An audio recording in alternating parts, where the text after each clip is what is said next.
Ok, chicos, son las 9:10. Vamos a comenzar. A ver. Roxana Vélez, ¿por qué el síndrome de Down y el síndrome de Edward en algunos pacientes se da como en forma muy grave y en otros pacientes se da en forma más leve?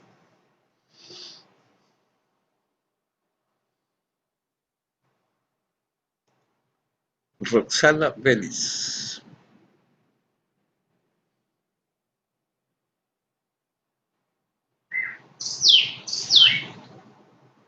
¿Alguien quiere contestar en vista de que Roxana se nos declaró loca?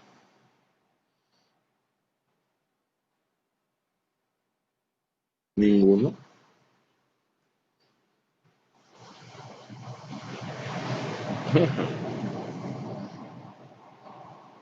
O sea que no están estudiando, chicos. Tienen que estudiar. Si no estudian, a ver, por ahí escucho a alguien.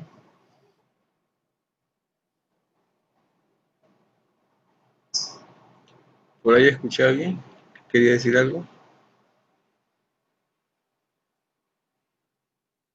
Buenos días, doctor. Puede ser, referente a la pregunta, puede ser por la afección que se está viendo o por la adición en la trisomía que tenga el paciente. Como eh, repasamos las características y las diferencias de cada uno de los síndromes, entonces como el síndrome de Prader-Willi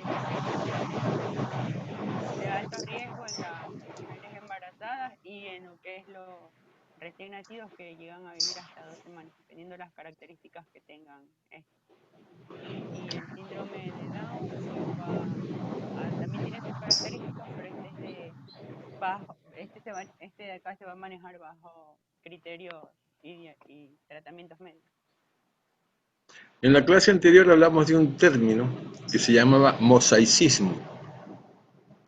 ¿Qué significa ese mosaicismo? Ese mosaicismo significa que en ciertos pacientes la trisomía está en todas las células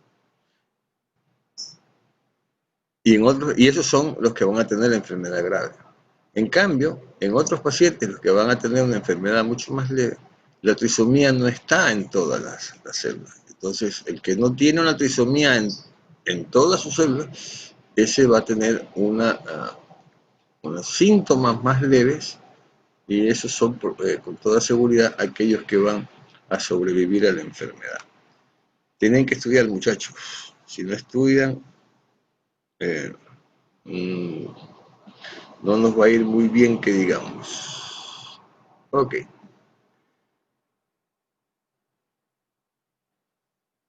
Hoy vamos a hablar del síndrome de Patot o de Patau, como lo quieran llamar ustedes. ¿Sí?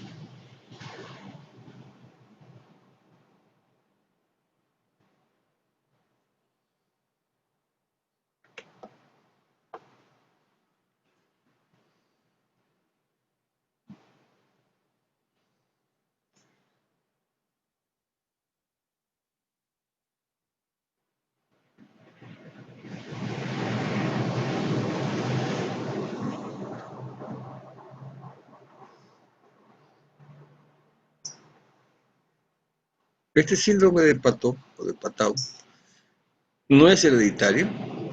Sin embargo, hay un factor de riesgo que puede ser la edad avanzada materna. Como ustedes se pueden dar cuenta, en las dos enfermedades anteriores que vimos, en el Down, en el Edward y ahora en el Patot, estos trastornos genéticos se dan en aquellas mujeres que tienen o que se embarazan más allá de los 35 años. Este síndrome de Patot es una trisomía. Alguien tiene encendido el micrófono. Es una trisomía del gen 13, ¿sí? Es un trastorno genético producido por una alteración en el material genético del cromosoma 13. Es decir, existe una copia extra de dicho cromosoma, exactamente lo mismo que pasaba en el Down, lo mismo que pasaba en el Edward. Hay una copia extra de un cromosoma, en el caso de la enfermedad o el síndrome de Pato, es en el cromosoma 13, en el Down en el 21, en el Edward en el 18. Esta anomalía genética influye en el desarrollo natural desde la concepción y se traduce en múltiples alteraciones graves, tanto anatómicas como funcionales, en órganos y sistemas vitales. El 80-90% de los fetos no llegan a término, y los que nacen con esta patología tienen una esperanza de vida bastante corta, no pasan del primer año. Se trata de una enfermedad con una media de 1 cada 12.000 nacidos vivos, o sea, por cada 12.000 niños nacidos vivos, uno podría tener este síndrome de Pato. Recuerden que el principal factor de riesgo en todas las patologías que hemos visto hasta ahora sigue siendo la edad avanzada de la madre, o sea, por encima de los 35 años. ¿Cuáles van a ser los síntomas o las características de este síndrome de Pato? Labio leporino o paladar hendido, dedos adicionales en manos o pies, se la conoce con el nombre de polidactilia, ojos muy juntos, incluso pueden llegar a fusionarse en un solo ojo, o sea, podría el niño tener un solo ojo en la mitad de la cara, disminución del tono muscular, manos empuñadas, los dedos externos sobre los dedos internos, o sea, se van montando los dedos de adentro hacia afuera, o sea, el índice sobre el pulgar, el medio sobre el índice, el cuarto sobre el medio y el meñique sobre el cuarto. Pueden haber hernias, ya sean estas hernias umbilicales o inguinales, y puede haber una división o una hendidura en el iris que se llama coloboma. Esto es en el ojo, ¿sí?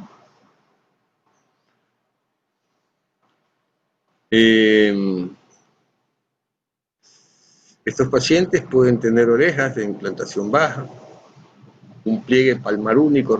Si ustedes se recuerdan, en el Edward también había, o en el Down, había un pliegue palmar único, o sea, no tiene todas las líneas que tenemos nosotros en la palma de las manos.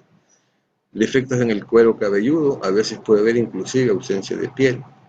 Estos pacientes pueden tener convulsiones, microcefalia, o sea, cabeza pequeña, anomalías esqueléticas en las extremidades, ¿sí?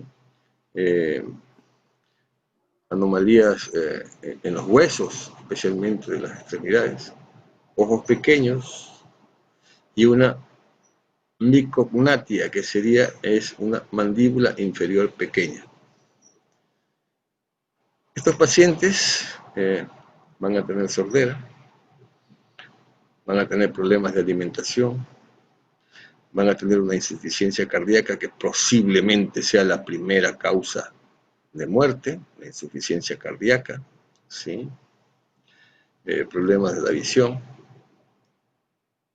dificultad respiratoria, falta de respiración, que se llama apnea, ¿sí? Esa podría también ser otra de las causas principales de la muerte de este tipo de niños, y las convulsiones que ya habíamos hablado hace un momento. Aquí vemos un niño con un labio leporino, ¿sí? Aquí vemos el labio leporino, el paladar hendido, o sea, tienen un paladar abierto, ¿sí?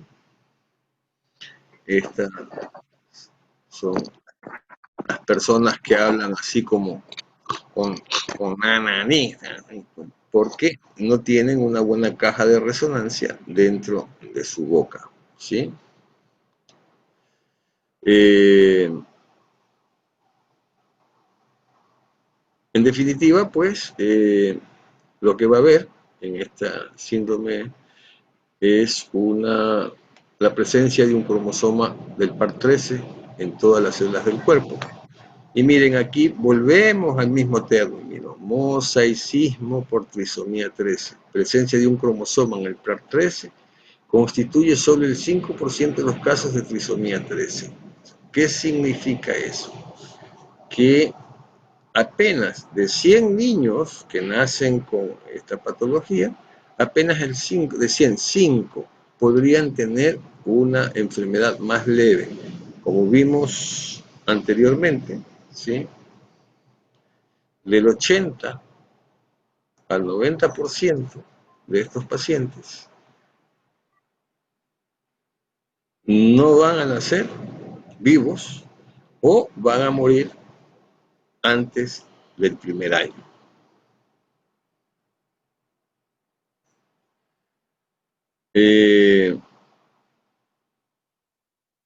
Y cuando hablamos pues de esta trisomía parcial, lo que significa que no todos los cromosomas del par 13 están duplicados en todas las células, sería la trisomía parcial, y este tipo de pacientes van a tener solo ciertas características de la enfermedad y posiblemente, dependiendo de estas características, estos pacientes puedan tener mayor o menor posibilidades de sobrevida.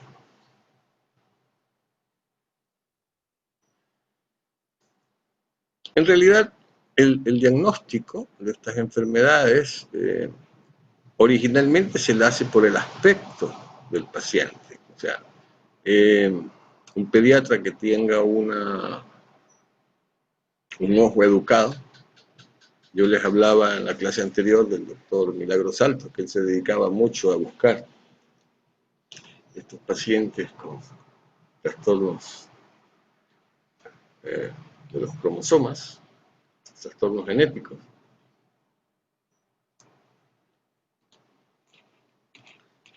Él clínicamente pues, podía ya identificar a qué patología podría pertenecer cada paciente y lógicamente, ¿sí? Hay que hacer un estudio genético para confirmar, en este caso, la trisomía en el cromosoma 13. ¿Sí? Durante el periodo embrionario, con una ecografía obstétrica, donde se puede detectar la forma precoz de las malformaciones anatómicas de los fetos, ¿sí? Y como les hablábamos en la clase anterior, una cosa que se hace con mucha frecuencia en otros países, la amniocentesis, ¿sí? Que es tomar el líquido amniótico de la madre mientras está embarazada y hacer un estudio genético de ese líquido amniótico. En ese líquido amniótico vamos a encontrar si es que el feto que está en la barriga de la mamá tiene alteraciones genéticas o no las tiene. En Estados Unidos, como les decía, por ejemplo, es obligatorio que toda madre embarazada se haga amniocentesis, ¿sí? Y para que puedan decidir las madres si quieren tener un hijo con este tipo de alteraciones genéticas o no lo quieran tener. Esa ya es una decisión de los padres. En el Ecuador no se puede porque en el Ecuador el aborto es penado por la ley y por lo tanto pues no tendría mucho sentido eh, hacer este tipo de estudios porque donde la madre decide abortar se va a la cárcel. Otra forma de hacer el diagnóstico es con la foniculocentesis, ¿sí? La foniculocentesis es un estudio en el que a través del ecógrafo se llega al cordón umbilical del niño y se toma una muestra de sangre, ¿sí? De los vasos sanguíneos del cordón umbilical. Esta es otra forma, es un poco más complicada, es un poco más delicada que la amniocentesis. La amniocentesis es mucho más sencilla porque solamente meten una aguja por la barriga, atraviesan el útero, pinchan la placenta y toman la muestra de líquido amniótico. Una vez nacido el niño, el diagnóstico es clínico, como les decía, o sea, ya la apariencia del niño para personas que están acostumbradas, que es a lo que yo llamo un ojo educado, las personas que están acostumbradas a ver este tipo de patologías, van a hacer el diagnóstico que es clínico y que se lo confirma con un cariotipo del recién nacido. O sea, el cariotipo del recién nacido es el estudio de los cromosomas, como ya lo hemos explicado antes. Se pueden hacer estudios como ecografías cerebrales, abdominales, ecocardiografías o tomografías para valorar las malformaciones en órganos y sistemas. Habíamos visto anteriormente, ¿sí? Que estos pacientes van a tener insuficiencia cardíaca, van a tener dificultad respiratoria, o sea, van a tener apneas, que es el apnea es una parada de la respiración. O sea, el paciente respira y de repente deja de respirar. Eso, dejar de respirar, se lo conoce con el nombre de apnea.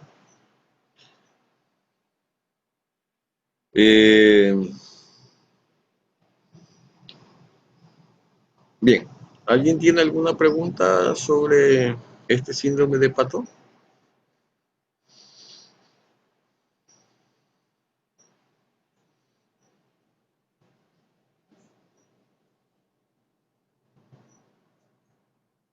No, doctor.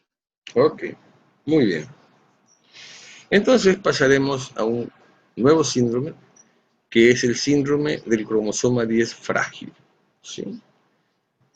Aquí, en esta esquina, no sé por qué no me sale el puntero, pero bueno, aquí en esta esquina tenemos el cromosoma 10, aquí tenemos un cromosoma 10 normal, ¿sí? Y aquí vemos un cromosoma 10 frágil. Miren cómo está como roto o como separado esta punta del cromosoma del resto del cromosoma. Sí, no sé si están percatándose de eso. El paciente va a tener frente y orejas prominentes, ¿sí? Y si esto se va a acompañar de una dificultad intelectual. O sea, el paciente va a ser, en palabras sencillas, frento, orejón y con discapacidad intelectual.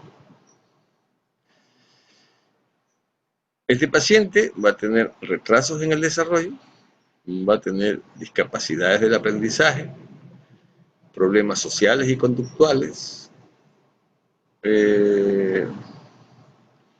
no va a tener contacto visual con las personas, va siempre a evitar la mirada de otras personas, va a tener ansiedad, va a poder tener problemas de atención, él no va a prestar atención cuando se le está hablando, cuando se le está tratando de enseñar. Va a agitar mucho las manos, actúa y habla sin pensar, es un niño que va a ser muy activo.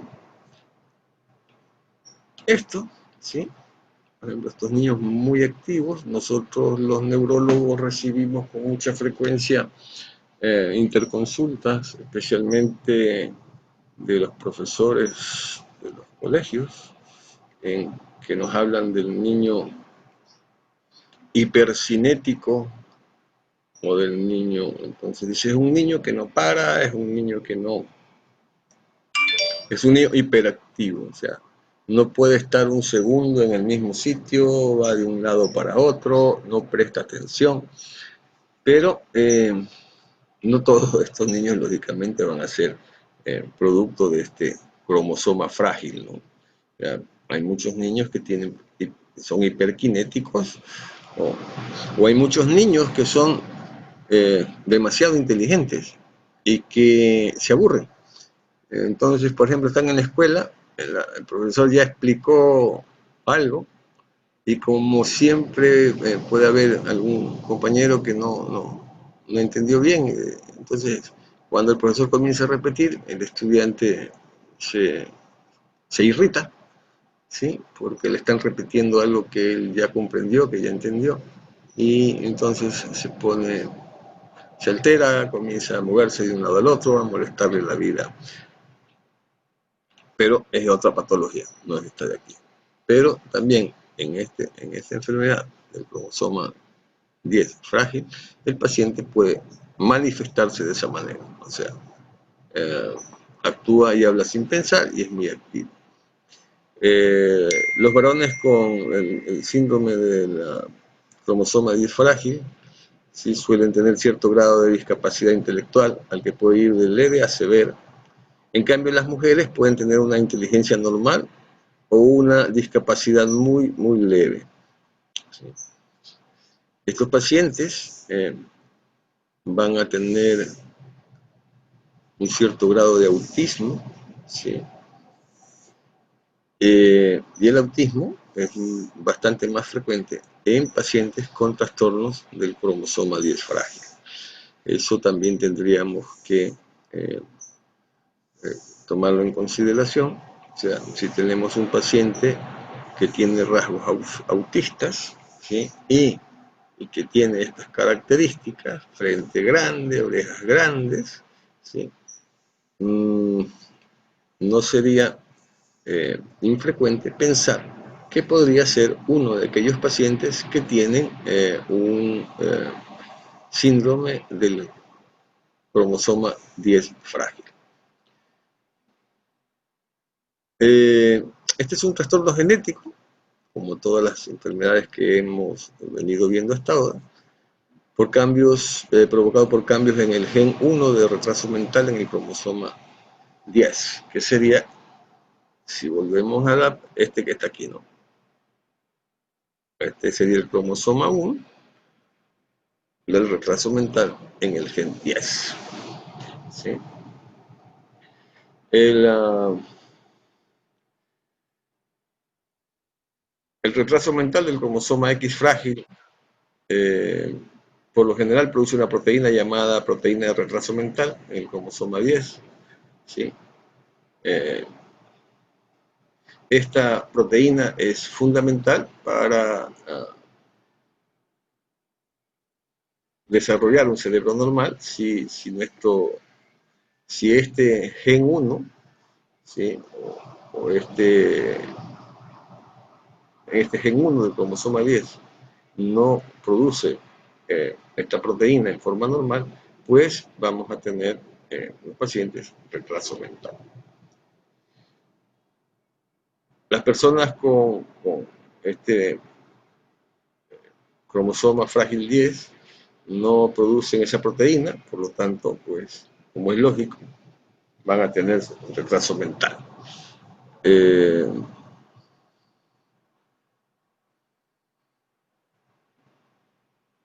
No sé por qué razón, no se ha descrito por qué razón esta enfermedad, por ejemplo, es más grave en los hombres que en las mujeres, como lo acabamos de ver hace un momento, incluido el retraso mental. O sea,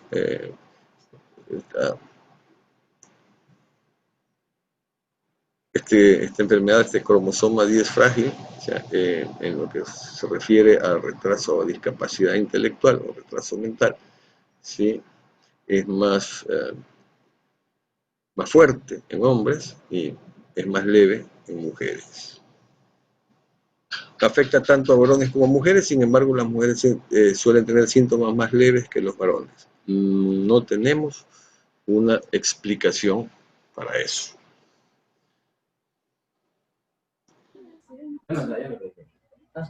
¿Sí?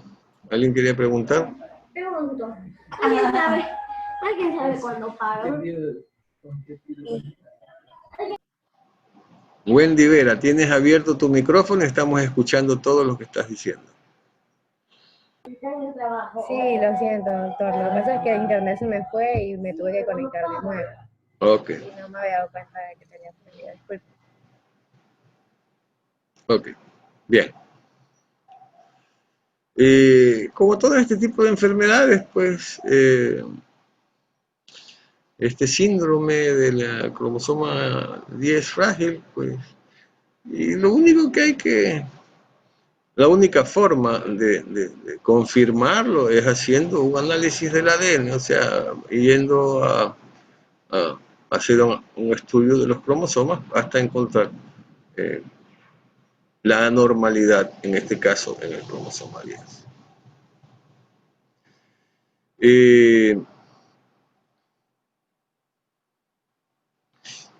En los pacientes que no tienen una afectación muy grave, ¿sí?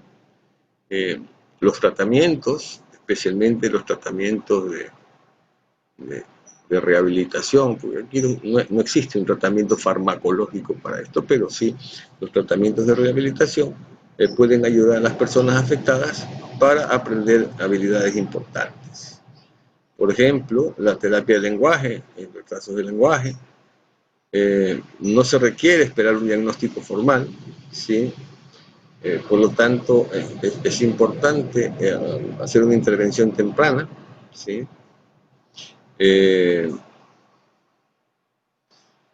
Pero independientemente dice que se puede intervenir a cualquier edad. En mi opinión, entre más temprano apliquemos un tratamiento, una terapia, mejores van a ser los resultados.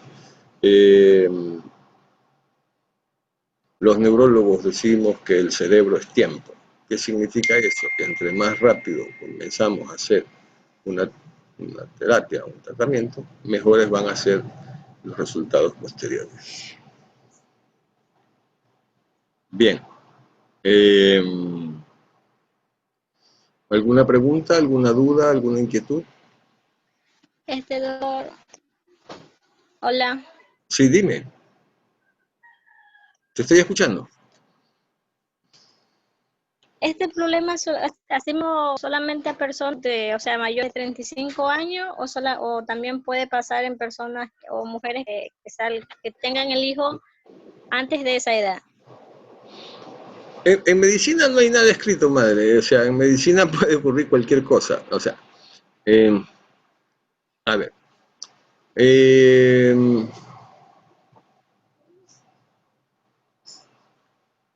Vamos a decir, vamos a buscar cuál es la presión normal, ¿sí? Entonces le comenzamos a tomar la presión a la gente, ¿sí? Y hay unos que tienen 70-50 y otros que tienen, dos tienen 70-50, tres tienen 80-60, cuatro tienen 90-70, 500 tienen 110-70, 1000 tienen 120-80, ¿sí? Entonces hacemos una curva, ¿ya? Que se llama campana de Gasser. Los valores los valores que están dentro de la curva se consideran normales para la generalidad. Eso no significa que una persona puede tener 60-40 de presión y esa presión sea normal para esa persona. O sea, no sé si me estoy explicando. En la generalidad, este tipo de trastornos, y como ya hemos visto, son 4 patologías que hemos visto, en las 4 siempre los casos se presentan en mujeres añosas, o sea, mayores de 35 años que se embarazan. No significa que no puedan haber mujeres un poco más jóvenes que puedan tener hijos con este tipo de problemas. Especialmente cuando hay pacientes, especialmente cuando hay enfermedades de tipo hereditario. Claro, en el último caso que hemos visto no es hereditario, pero sí en algunos, que podría ser hereditario, podría darse esta situación. No es exclusivo que sea mayor de 35, pero en la generalidad lo ocurre en mujeres mayores de 35 años.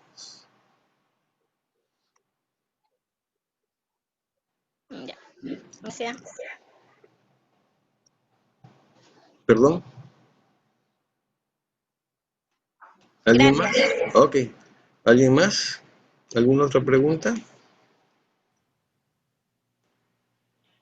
Yo tengo una pregunta, doctor, muy interesante.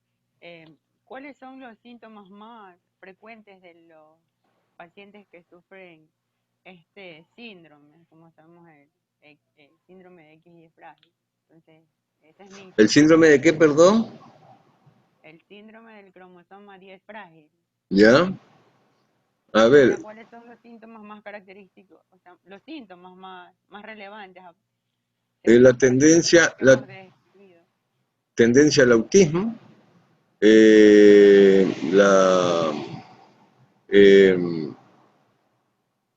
dependiendo de la intensidad de la enfermedad, o sea, cierto retraso mental, retraso en el lenguaje, retraso en la marcha cuando el niño es pequeño, que es más evidente en hombres que en mujeres, el niño inquieto, ¿sí? Esos podrían ser los síntomas principales para poder tratar de más o menos encasillar en esa patología a un paciente. Y doctor, otra duda. ¿Este síndrome también se puede ver acompañado de una malformación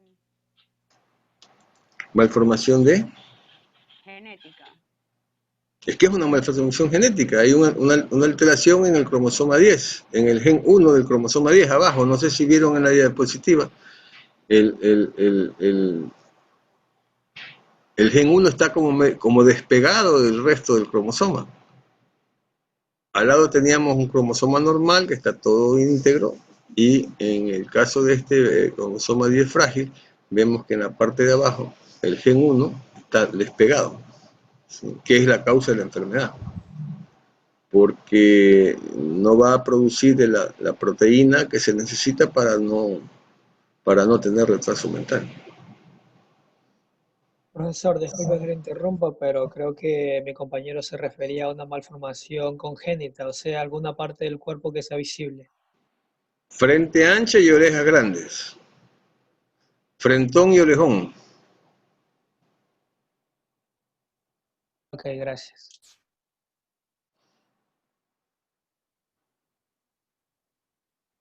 ¿Algo más?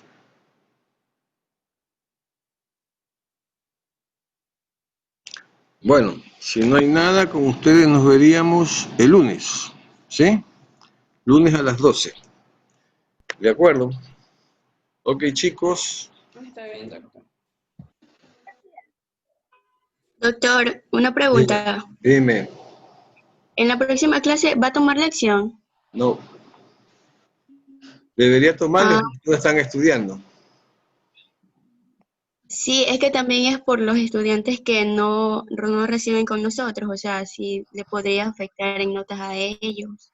No, porque yo les estoy subiendo la clase estoy subiendo la clase al aula virtual, o sea, ellos pueden ver la clase. Ok. Profesor, me metí hace rato, entré a la clase, al aula virtual y intenté meterme a su clase de la vez pasada y me salió que el archivo está bloqueado, o sea que solo lo puede ver usted, creo que lo puso en privado. Ya voy a chequear para ver cómo. Ok, de acuerdo. Bueno, chicos, nos vemos, hasta luego. Ah, Chao.